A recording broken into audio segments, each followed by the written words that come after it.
Hey guys, what's up? Welcome back to the channel. I'm just going to do a small recap on the new build project that I'm starting for this new year with the 98 Integra K24A2 Swap.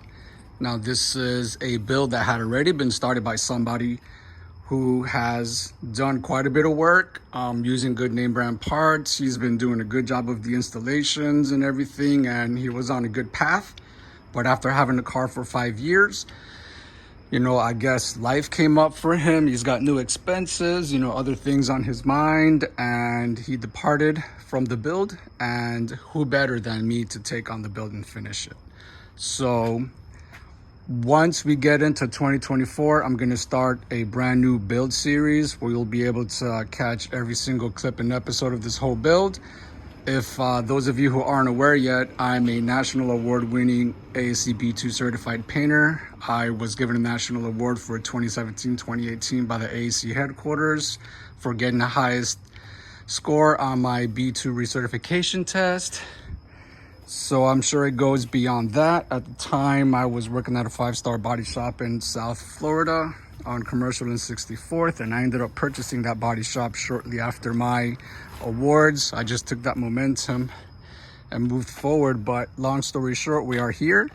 This car has been getting quite a few water leaks that I was surprised with when I got the car, one of them being here. The other one was another puddle of water here, and the third one was a puddle of water in the trunk. Now, I've already found and taken care of the puddle of water that was getting in there. I took care of that, and I was able to solve this one, but I am still getting water coming in here. And my thoughts are that it is coming in from here. Water is getting in through the cabin from somewhere, and it's filling up in here. And over the years, it's rotted through and started coming out. Now when it rains, I get a puddle of water here. I did a couple things to try and narrow down where the water entry is coming from. And there is the trunk jam seam that has seam sealer and spot welds had split open, and it looks similar to the way this has split open, but it's split open in here. And my thoughts are water is either getting in through there and ending up in here, or the water has been coming in through here and then exiting through that, but also filling up and ending up in here before it exits through that. So we had some rain last night, and I ran some Gorilla Tape in here, and I got some plastic bags under here to prevent water from getting in through that opening. And even though the tape held up just fine, I was still surprised with this puddle of water there yesterday evening. Now, there are cracks and split in the seam sealer all around this vehicle, and I've put PVC silicone in the meantime just so I can sort out where it's coming in from. Now, this car is going to get a complete restoration, just like I did with a 2003 Sentra Spec V, which is a 2.5 QR25DE on 18 pounds, turbocharged. That one, you can get all the specs if you watch the playlist on that one, but we're going to be focusing on this for the new year. Now, another area that I'm looking at is this is lifted up in here, and I can push this down. And when I push down, I can see the adhesive for the glass coming down with it. So it's not just the molding that's lifted up.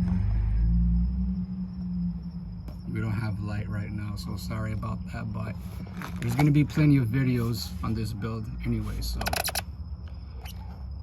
Anyhow, I'm wondering if water is getting in through the adhesive for the glass, being that it has failed. And the only way to test that is to forcibly try to shoot some water in there and see if I can get something to come out, or putting a piece of Gorilla Tape over this, stuffing some plastic bags in there and putting a piece of Gorilla Tape and waiting for rain to come in and see if it does anything. So regardless, the steps that I'm taking to figure out where water is coming in, this whole car is going to get stripped. I'm even taking off the front glass, and I'm reinstalling it with new adhesive to be sure that it lasts me another 20-30 years. Besides, I don't like the way this looks. Okay, brand new weather stripping for that. And I thought maybe water can be coming in, getting passed through here and landing here, but it would have to make its way through here. And this is dry. There's no water stains either, and it's dry, and it's been dry. The gutter for this moonroof is nice and clean. It doesn't even look like it's getting water in there, so that's out of the question for now.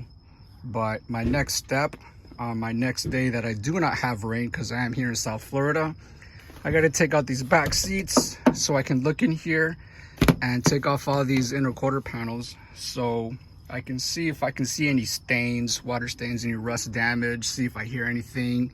If I find any holes or entries, I can put my endoscope in there and see if I can find trails and traces of dirty rust water or anything traveling, so I can see where it's coming from. But once this car is all stripped and taken apart, once it's coming into a primer stage, I'll be able to figure all that out. It's not going to be that big of a deal. So that's where we're at now. I just want to give you guys a small update. We are going to go a lot more into depth and detail.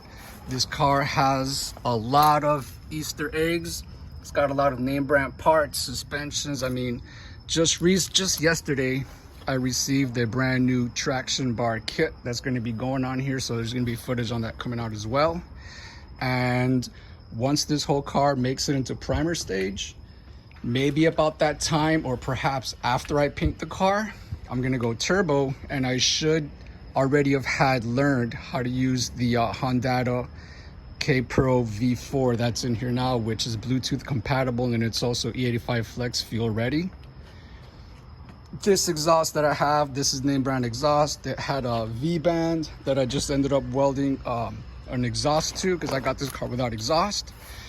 So I just got a typical resonator so I don't drive around sounding like a trumpet, and I just got a basic exhaust tip, and it just sounds like it sounds factory with like exhaust and an intake. It's just a little peppy, so I'm not going to draw too much attention right now, but got a lot of plans for this car. Just wanted to do an update and let you guys know that I'm going to be starting a build series on this, and I'm going to be uploading frequently. So if you guys like this kind of stuff and you want to learn about auto body and paint, which is what my specialty is, subscribe, you know, share some content of mine, you know, support, like, and let's get this project going.